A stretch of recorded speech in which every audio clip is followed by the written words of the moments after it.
Driving the roads in the Kootenays can be downright scary. With high mountain passes and varying weather and temperatures, conditions can change quickly.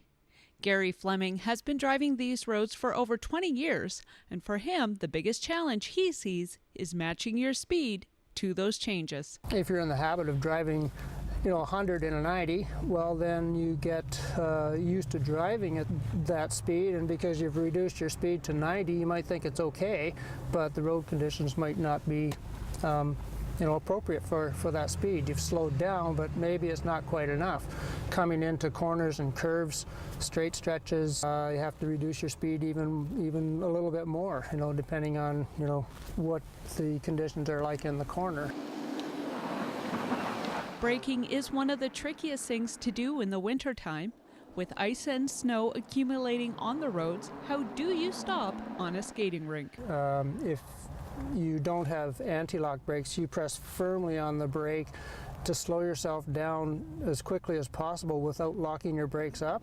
And then if they do lock up, you just ease off your brakes a little bit just to get your wheels rolling again so you don't slide, and still slowing down as much as you can at the same time. The best way to avoid a skid is to be aware of changing road conditions and know how to read and predict those conditions. You will need to adjust your driving habits accordingly instead of reacting when it is too late. You've probably heard pumping your brakes is the best course of action. However, there is a proper technique.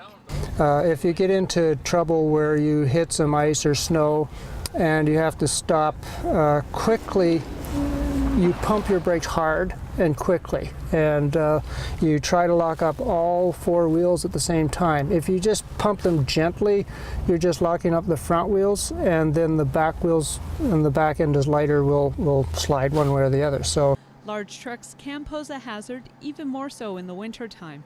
When approaching a commercial vehicle, it is best to give plenty of room, and keep in mind the proper following distance is 3 seconds in ideal conditions.